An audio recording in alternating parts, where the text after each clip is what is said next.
एक मिनट।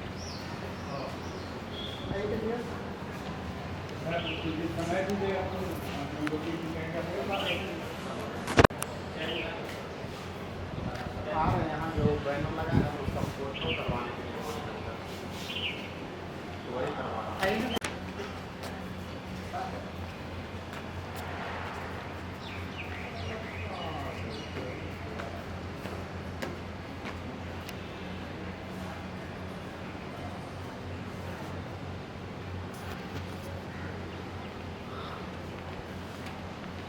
थोड़ा साइड हो जाओ उधर से।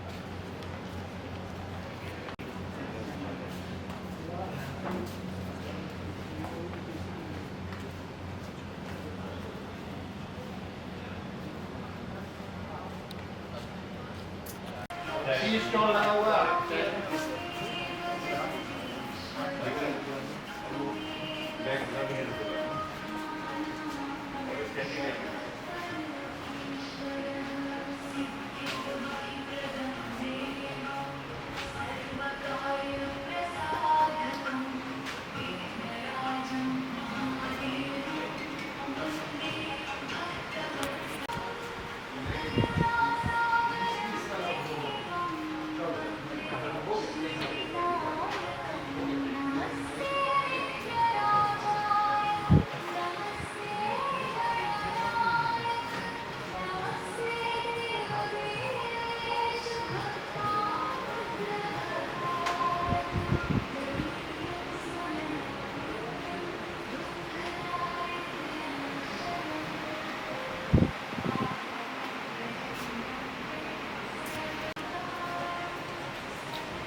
मौका नहीं मिलेगा।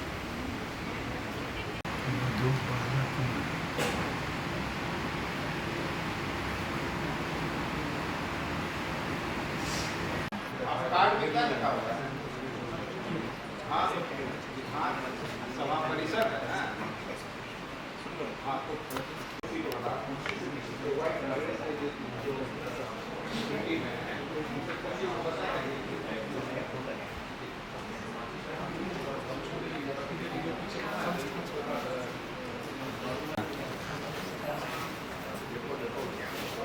हाँ हाँ कर दे रहे हैं, वो नहीं हो देगा तभी हो जाएगा। थोड़ा विधानसभा में फोन करते हैं।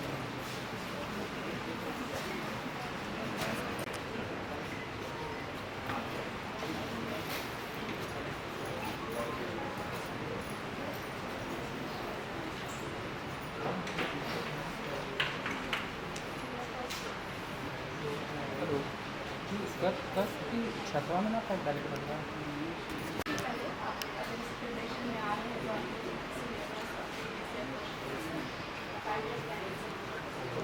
क्या स्थिति है?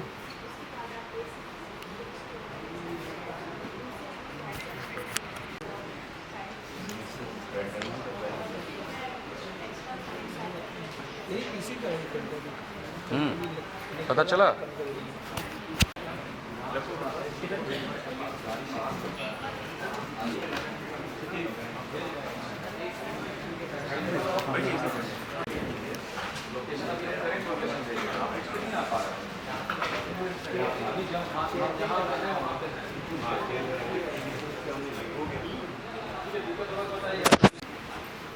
अपने कार्यकर्ता को सबको जरूर लगाते हैं।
किंग का देखो ना क्या हुआ कौन का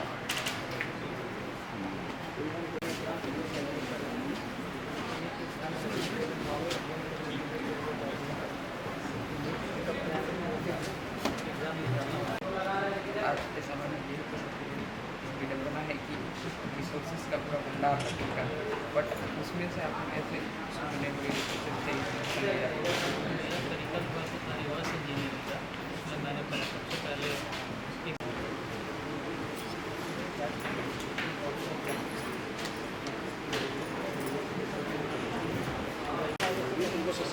बात रही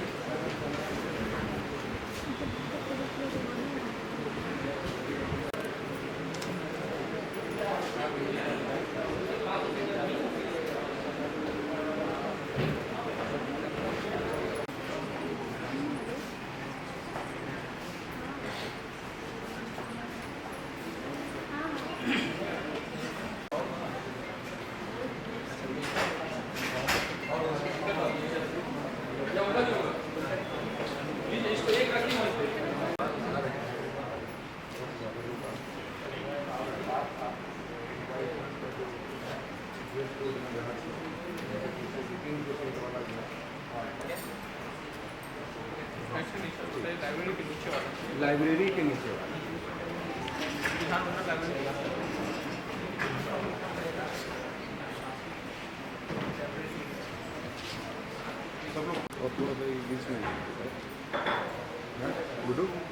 एक मिनट देख लो।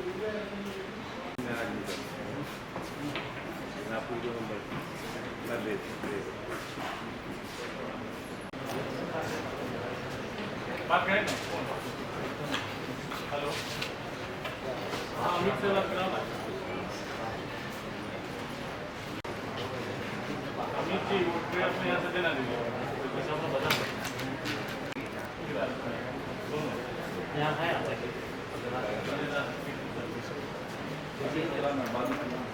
मैं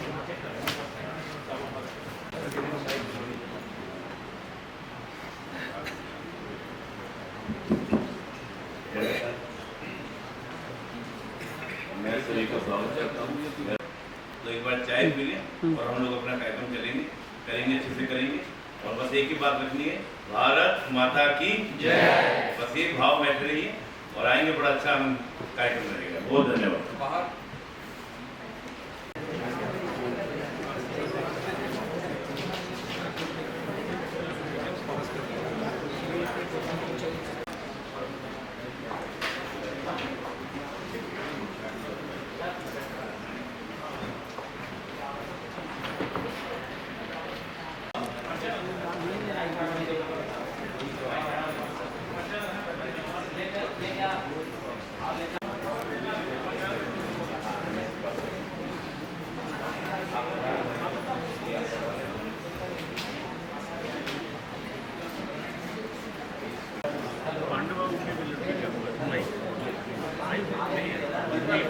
नंबर लगाने लगे नहीं रहा कल ध्यान नहीं था, अभी हमको ध्यान है।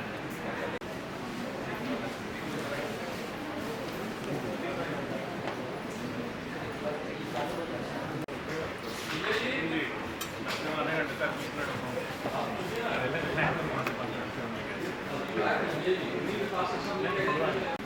कार्ड दिखाइए ना।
सर्टिफिकेट भी सर लिखिएगा ना, एक नंबर।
फ्लैश मार लेता हूँ, हाँ बोलता 2 मिनट रुक जाने के लिए, बिना वजह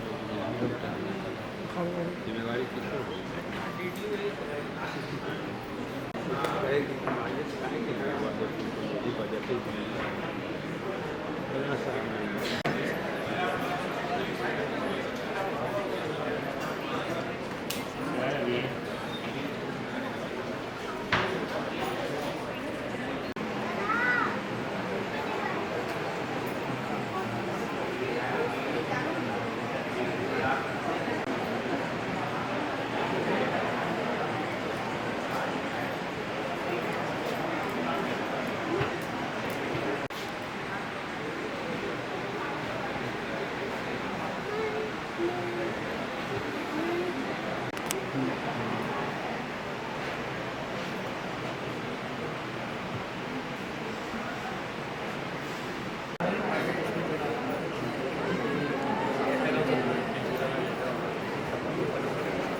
वही आप लीजिए। अच्छा, हिंदी में लिखा रहा है। हाँ, निहाल, निहाल नाम नहीं होता है, निहाल हो सकता है। निहाल ही है।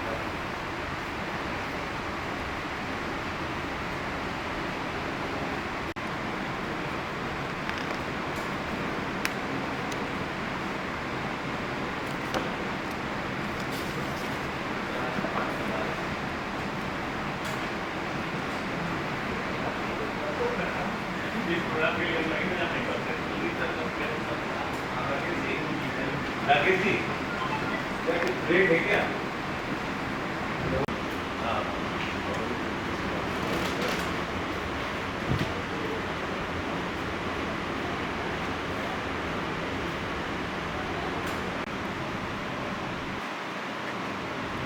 इसके थोड़ा सा डालो।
यही थे इसलिए चल रही है, अभी चलते हैं देखते हैं।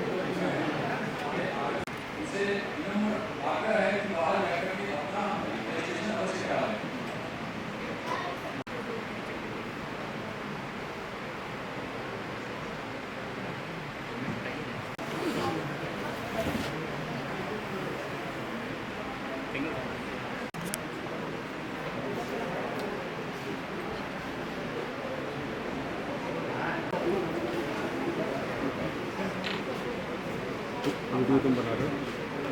ठीक है।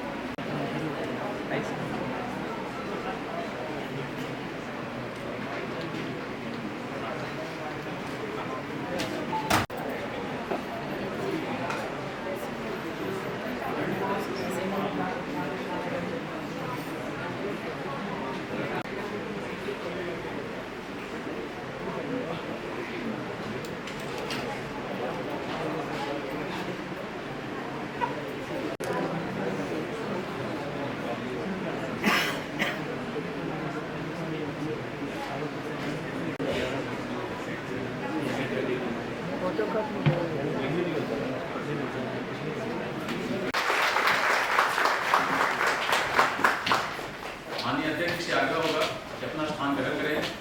उपाध्यक्ष जी से भी आग्रह होगा कि स्थान, माननीय गंगा बाबू जी से आग्रह होगा स्थान ग्रहण करें। सशक्त भारत मंच के राष्ट्रीय संयोजक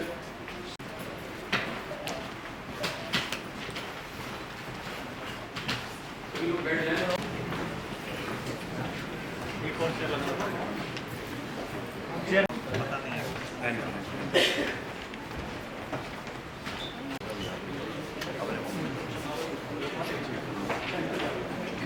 स्थान ग्रहण करें।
वंदे मातरम।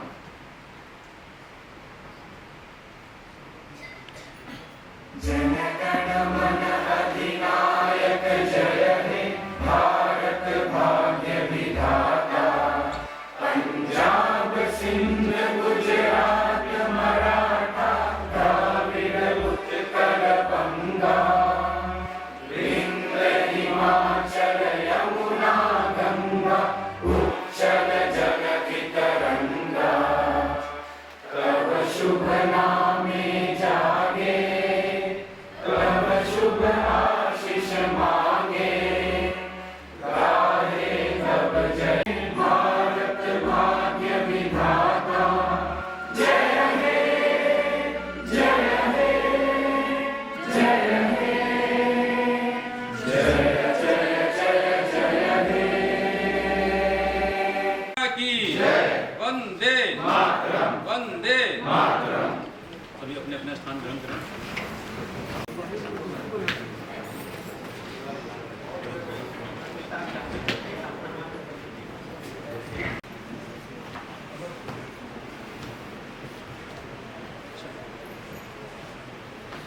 लीलावती महोदय जी का।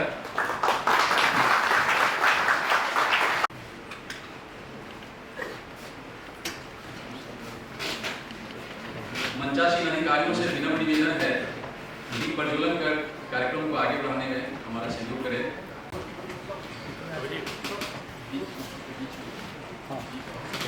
बीच बीच में स्पीच हो रहा है उसमें। आइए मान सर थोड़ा सा पीछे।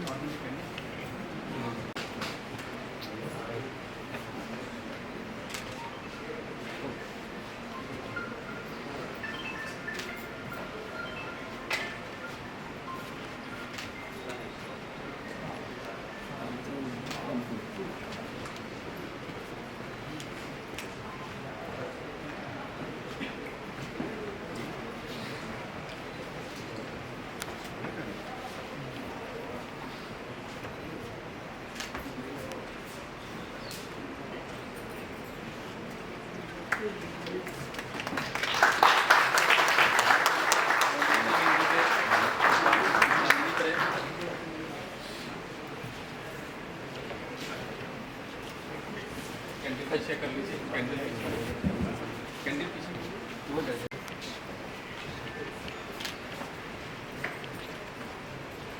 थोड़ा सा पीछे।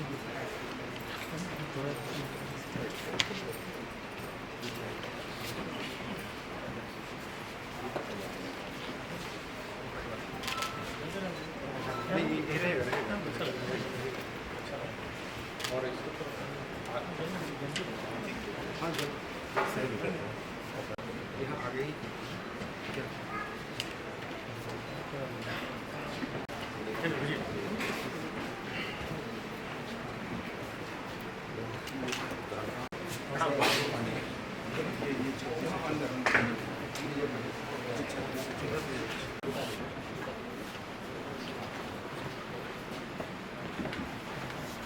अपने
नवीन जी से आग्रह होगा निपुण जी को पुष्प देकर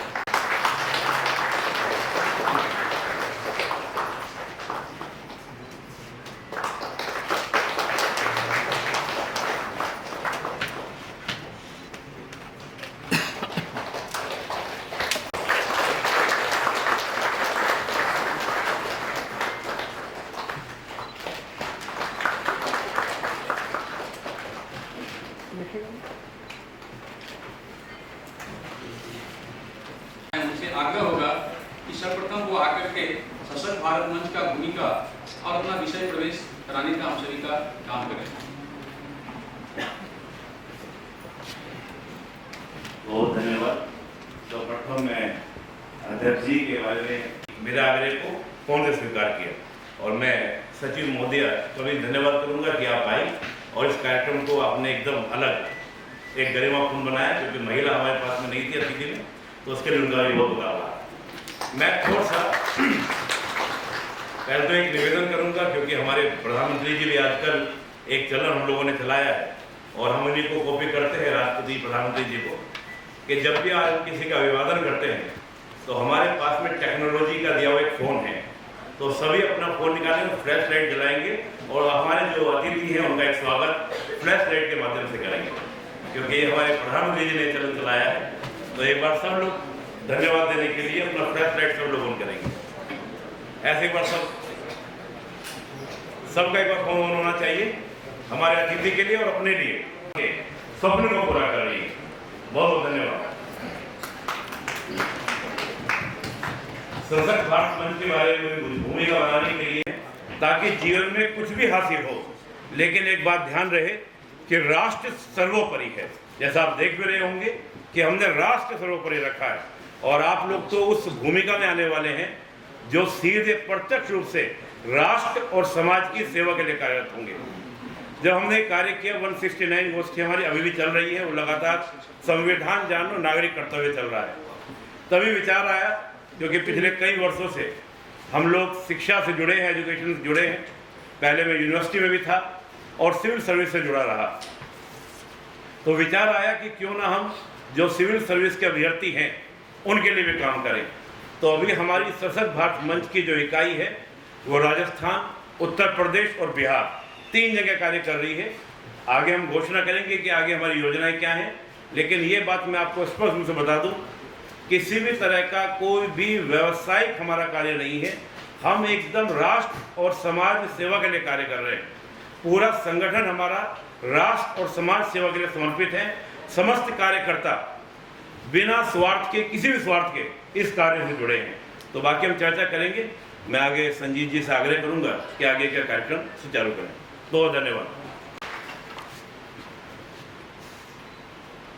विधानसभा के माननीय अध्यक्ष जी से आग्रह होगा कि अपना आशीर्वचन हम समूह के बीच रखें।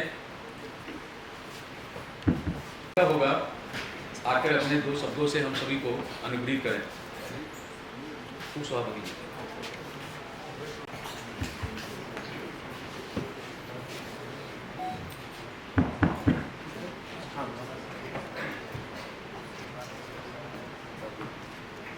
विधानसभा के माननीय अध्यक्ष आदरणीय डॉक्टर प्रेम कुमार जी, पूर्व राज्यपाल आदरणीय गंगा बाबू, माननीय गंगा प्रसाद जी,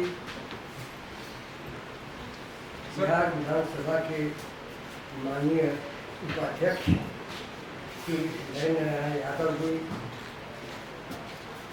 विधानसभा की सचिव महोदया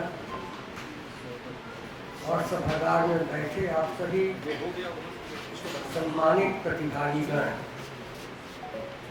मैं आपकी सफलता के लिए बहुत बहुत बधाई देता हूं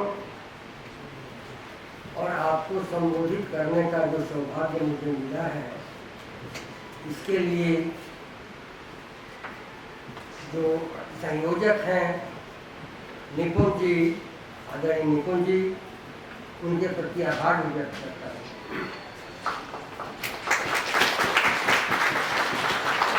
उनसे हाल के दिनों में मेरा परिचय हुआ और एक मुलाकात दिल्ली में एक आयोजन में भी हुई। 2-3 मुलाकातों के बाद मुझे लगा कि इनके भीतर कुछ जज्बा है समाज के लिए करने का काम, और ये जो आमंत्रण मिला मुझे आज कि आप सबके बीच मुझे कुछ कहना है, और बिहार लोक सेवा आयोग की परीक्षा में सफल होकर आप सब आए हैं और अपने जीवन की नई शुरुआत करने जा रहे हैं। इसका भी मैं स्वागत करता हूँ कि आपके जीवन का एक दूसरा चरण शुरू हो रहा है, और आज का यह आयोजन इस स्थान पर हो रहा है जहाँ विधान बनता है और सभी अनुभवी लोग रहते हैं। माननीय अध्यक्ष महोदय जो इस सदन के सर्वे सर्वा हैं, माननीय गंगा बाबू जो 2 राज्यों के राज्यपाल रहे और सुदीर्घ अनुभव उनका है, राजनीतिक अनुभव, और राज्यपाल के रूप में प्रशासनिक अनुभव भी उन्हें आप सुनेंगे। माननीय नरेंद्र नारायण यादव जी जो वरिष्ठ नेता हैं, बिहार के मंत्री रहे और विभिन्न विभागों में काम आपने किया मंत्री के रूप में, आपका अनुभव आप देखेंगे कि आप जिस नए क्षेत्र में प्रवेश करने जा रहे हैं तो उनका इस संस्था से क्या संबंध है, आप सबके अनुभव का लाभ लेकर जाएंगे, अपने इस नए क्षेत्र में प्रवेश करेंगे तो मुझे लगता है कि आपका मार्ग और प्रशस्त होगा। मैं तो अध्यापन की दुनिया का आदमी हूँ, पटना विश्वविद्यालय में रहा, पढ़ाता रहा। तो मैं 1960-61 के दौर में पटना विश्वविद्यालय में आया था। वो दौर ऐसा था कि पटना विश्वविद्यालय से निकलने वाले छात्र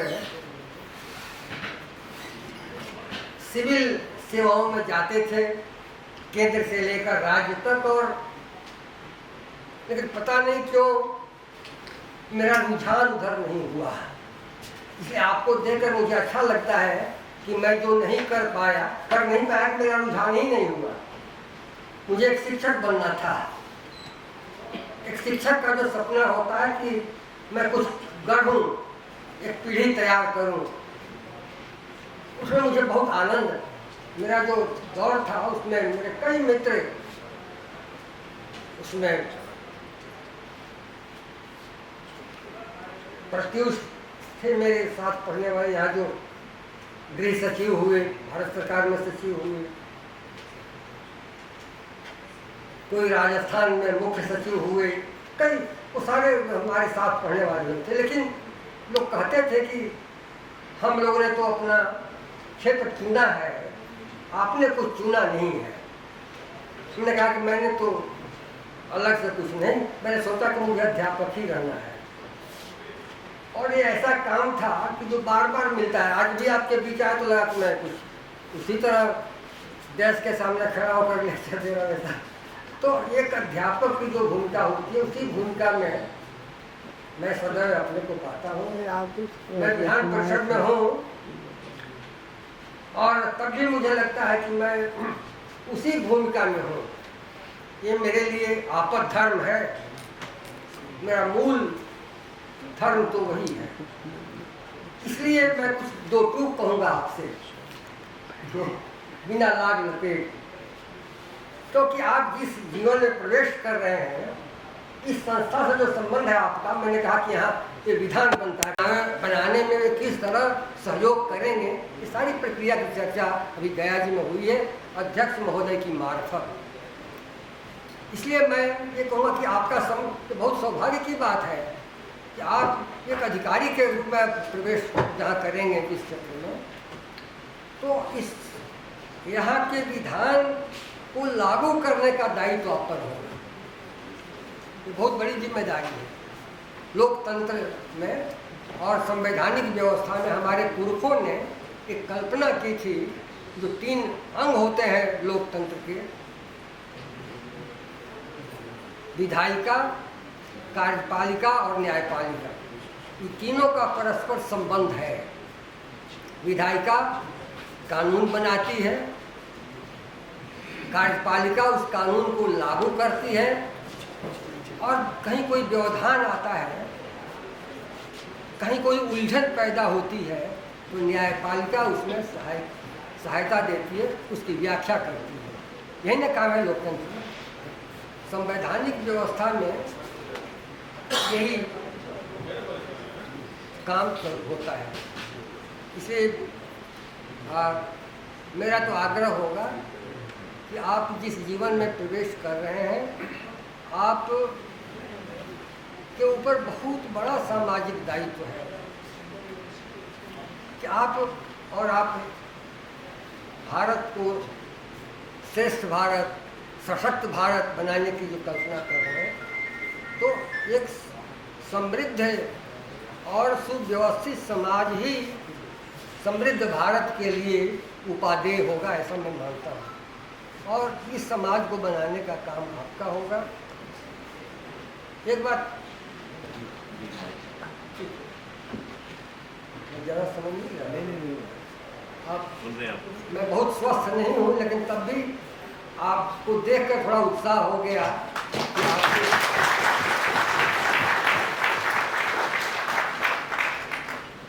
और जब व्यवहारिक जीवन में प्रवेश करेंगे तो बहुत तरह की कठिनाइयाँ भी आएंगी। आपको कभी कभी ऊपर के लोगों से टकराव भी मोलना पड़ेगा, लेकिन निर्भीक होकर जनहित में, जनता के हित में जो उचित होगा वही आपके लिए करणीय होगा।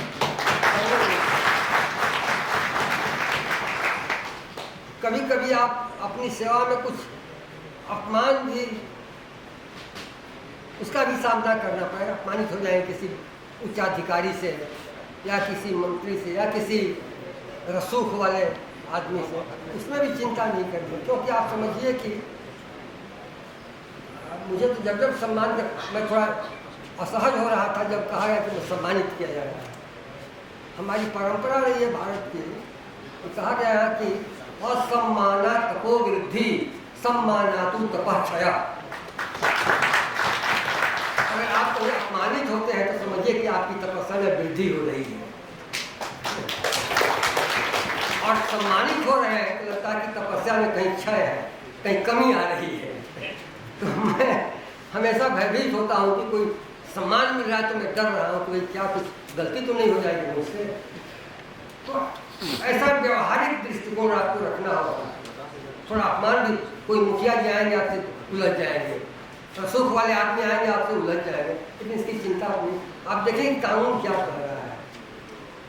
हमेशा आप इस सदन को याद करेंगे जहाँ कानून बना है, उन लोगों ने कानून बनाकर क्या दायित्व हम पर दिया है। ये कानून किनके लिए है? जनता के लिए है, उनके हक और हकूक के लिए है। आप किसी गरीब आदमी को उसका हक दिला देते हैं, आप समझिए कि आपकी सेवा की सबसे बड़ी सार्थकता यही।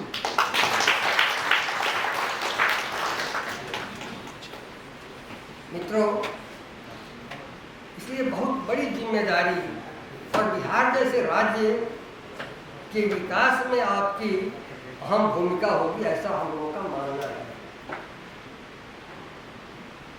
बहुत लोग होते हैं जो अभाव में जीते रहे और उनके भीतर एक तृष्णा पैदा होती है कि हम अभाव में रहे, अपने परिवार को कैसे हम समृद्ध करें।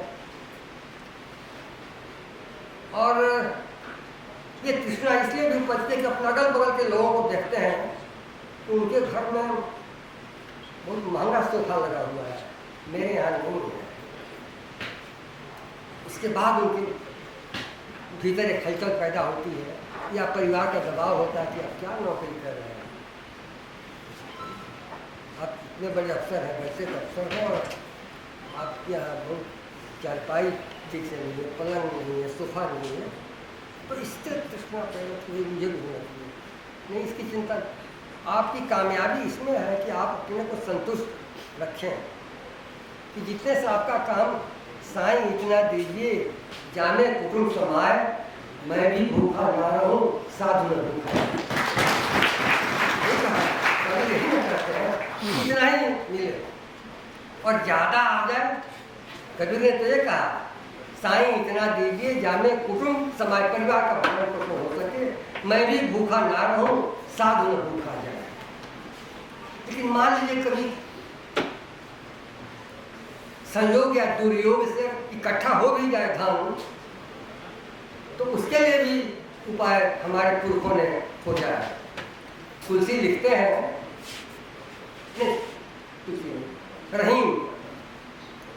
रहीम तुलसी के मित्र थे, दोनों बड़ी गाढ़ी मित्रता थी। अब जानते हैं कि अकबर के समय तुलसीदास हुए थे और रहीम अकबर के लॉ मिनिस्टर थे, विधि मंत्री थे, कवि भी थे, लेकिन अकबर थे, विधि मंत्री थे। उनके यही नहीं, लड़ाकू बड़े सैन्य अधिकारी भी थे।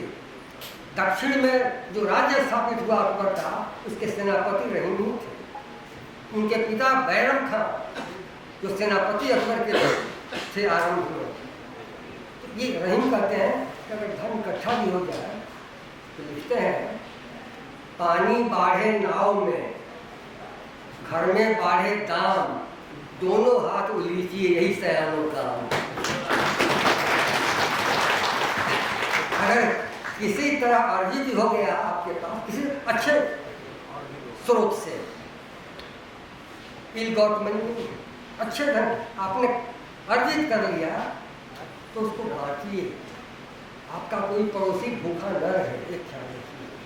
आपके गांव का कोई आदमी जिसकी बेटी का ब्याह होने वाला है, उसको खेत बेचना नहीं पड़े, कुछ मदद आपकी तरफ से होगी। इसलिए अब घंटी बज गई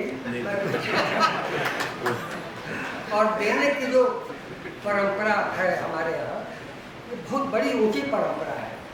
इसलिए हमेशा ध्यान रखिए कि अगर जमा पानी नाव में बढ़ जाएगा तो क्या होगा, नाव डूब जाएगी। तो दोनों हाथ से उलीचना है, पानी को बाहर फेंकना है।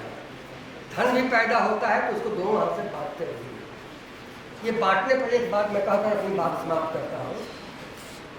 ये हिंदी के बड़े कवि थे उस जमाने में, अकबर के जमाने में। उनको रहीम ने उस जमाने में 13 लाख रुपए का इनाम दिया, 13 लाख। और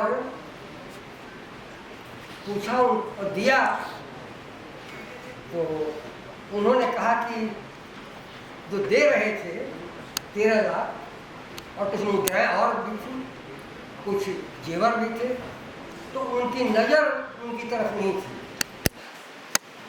पूछा उन्होंने कि सीखो कहाँ नवाजते ऐसी देनी देन। इस तरह देना आपने कहाँ सीखा?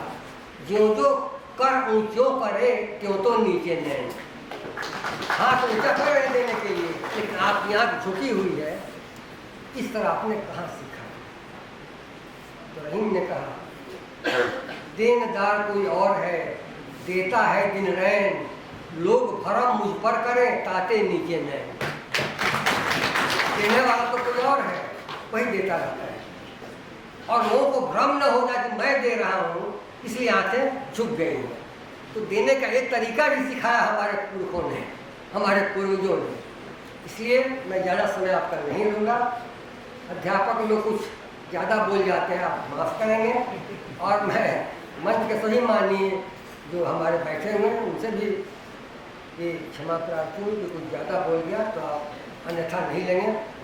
फिर से आपको बधाई, बहुत बहुत धन्यवाद।